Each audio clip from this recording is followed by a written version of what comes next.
you some Tic Tacs just in case I start kissing her. You know, I'm automatically attracted to beautiful. I just start kissing them. It's like a magnet. You just kiss. I don't even wait. And when you're a star, they let you do it.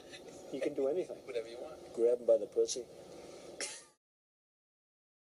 C'est juste une blague, faut pas tout dramatiser. Ben voyons donc, il propage la culture du viol. Tu propages la culture du viol.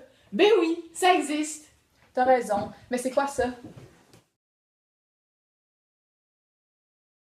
Par définition, la culture du viol est une culture de la société dans laquelle on a tendance à tolérer, excuser ou même approuver le viol. Il y a 4 grands aspects à la culture du viol. Premièrement, il y a la minimisation ou négation du viol. Par exemple, en faisant des blagues dessus ou en créant des publicités qui la promeuvent.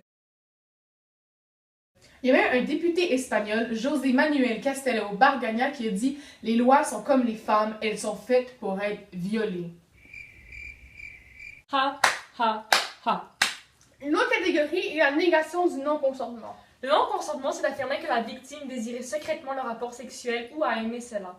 Derrière tout ça, il y a un genre de mythe de séduction de l'homme entreprenant, viril, masculin, qui se fout complètement du refus de la femme parce que tout le monde sait que non, ça veut dire oui. Non, c'est non! Sinon, n'oublions pas tous les obstacles à la dénonciation d'un viol. En effet, notre système judiciaire ne croit pas souvent à la version de la victime et remet souvent en cause les preuves. Ils ont souvent l'image typique et stéréotypée d'un viol. Par exemple, un vieil homme louche attrapant les jeunes filles aux jupes courtes et les violant dans des ruelles sombres.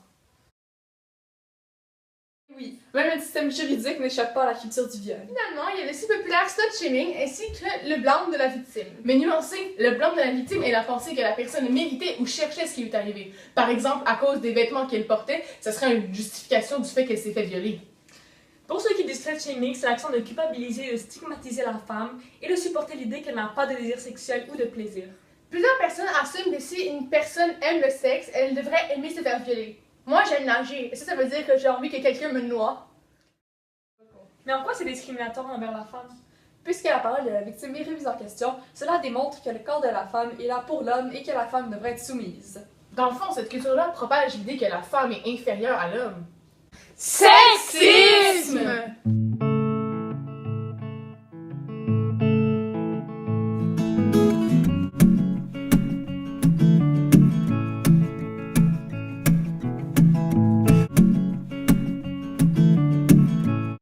Qu'est-ce qu'on peut faire contre la culture du viol?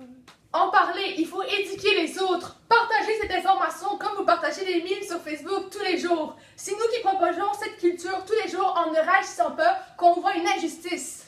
Allez à des manifestations, envoyez des pétitions aux médias diffusant des images sexistes, dites-le, agissez! Il n'y a pas d'excuse pour commettre un viol. Soutenons-nous les uns et les autres. Soyez à l'affût, la culture du viol est partout. On a tous les 2 pieds dedans. Hashtag, t'as les 2 pieds dedans. Ensemble contre la culture!